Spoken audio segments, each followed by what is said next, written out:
Good evening, everyone.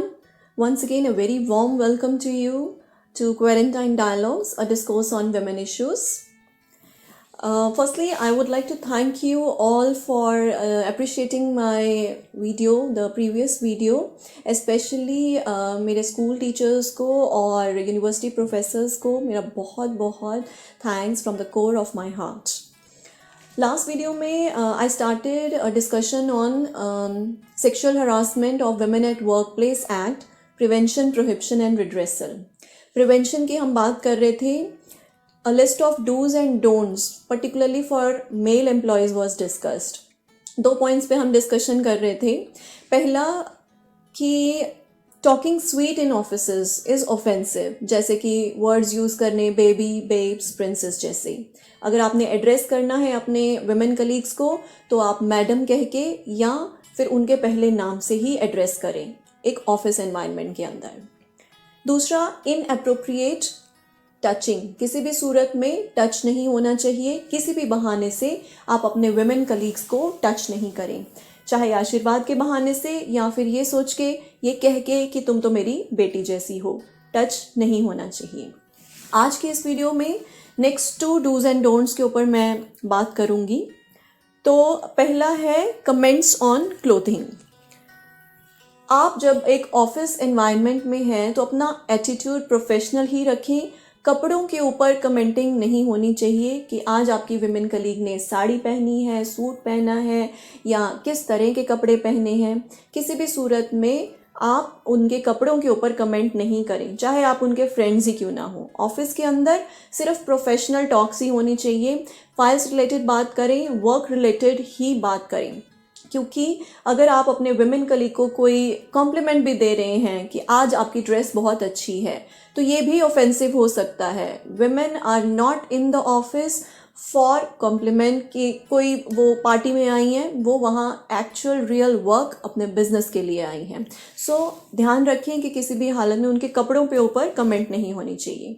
और एक और बात कि लाउड जोक्स क्रैक ना करें. जब आप मेल कलीग्स एक ग्रुप में बैठे हैं, कई बार कैंटीन में या कहीं पे भी ऑफिस एनवायरनमेंट में, तो ध्यान रखें कि आपके जोक्स सेक्सिस्ट नेचर के नहीं होने चाहिए. क्योंकि आपके साइड में अगर कोई विमेन कलीग बैठी है उसको वो ऑफेंसिव लग सकता है. इसी तरह कई कलीग्स को, मेल कलीग्स को आदत होती है कुछ कुछ गुनगुनाने की, हमिंग करने की. तो कई बार उस गाने के बोल कुछ इस तरह के हो सकते हैं, जैसे हम तुम एक कमरे में बंद हैं, या फिर रात अकेली है, या फिर सेक्सी सेक्सी बोले मेरा दिल.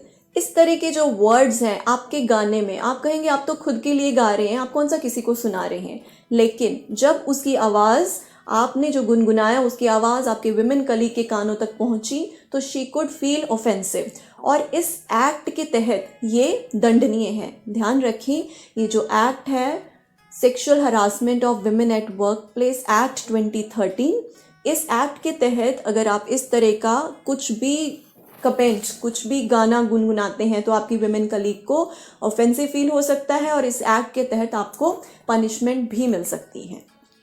नेक्स्ट पॉइंट है थ्रेट्स. ऑफिस के अंदर थ्रेट्स और र्यूमर्स स्प्रेड नहीं कर सकते आप. कि कई बार ऐसे आप अपने ही ग्रुप में, मेल कलीग्स अपने ग्रुप में डिस्कशन करते हैं कि फलानी मैडम तो मैरिड है या नहीं मैरिड है, डाइवोर्स्ड है या नहीं डाइवोर्स्ड है, विडोड है, या उसके कितने बॉयफ्रेंड्स हैं, किसके साथ जाती है, कब आई कब गई. You have none business to do with this. इसका आपके साथ कोई कनेक्शन नहीं है विमेन कलीग्स की पर्सनल लाइफ के बारे में. तो आप पर्सनल लाइफ के ऊपर कमेंट्स और र्यूमर्स स्प्रेड नहीं कर सकते एक ऑफिस एनवायरनमेंट के अंदर. तो मेरे ये 4 पॉइंट्स आप ध्यान रखें. पहला, talking sweet, dear, darling, baby, babes जैसे वर्ड्स ना यूज़ करें अपने विमेन कलीग्स के लिए. देन किसी भी सूरत में हगिंग, टचिंग, नीज पे, कंधे पे, बैक पे, पैटिंग भी हो, चाहे आप उसको खुशी में ही क्यों ना कर रहे हो कि बहुत बढ़िया काम किया, टच नहीं होना चाहिए. तीसरा, कमेंट्स नहीं होने चाहिए क्लोथ्स के ऊपर. गाने नहीं गुनगुनाएं. गाने गुनगुनाने के लिए आपकी एक स्पेसिफिक प्लेस हो सकती है. आप अपने घर में गाएं या जहाँ पे भी आप सेलिब्रेट करते हैं सिंगिंग, वहाँ पे गाए जा सकते हैं. ऑफिस के अंदर प्रोफेशनल ही रहें. And fourth is rumours spread ना करें वुमेन कलीग्स के लिए। लास्ट में मैं ये कहना चाहूँगी कि मेरी प्रीवियस वीडियो में बहुत सारे कमेंट्स में मुझे मेरी कलीग्स ने, फ्रेंड्स ने ये मैसेजेस दिए हैं व्हाट्सएप पे भी और फेसबुक पे भी कि इस लॉकडाउन के पीरियड में डोमेस्टिक वायलेंस जो है वो बढ़ गया है। One of my friend shared कि उसके ऊपर वाले फ्लैट में जो एक वुमेन रहती है उसको बहुत पीटा उसके हस्बैंड ने, and she was helpless but she was rescued through the help of police. तो मेरा ये आप सबसे कहना है कि आप अपने आप को, हरियाणा की विमेन अपने आप को बिल्कुल भी असहाय न समझें। 181 और वन स्टॉप सेंटर्स आपके लिए हमेशा हैं, आपके साथ हैं। Thank you. सशक्त नारी, सशक्त भारत। नमस्कार, जय हिंद।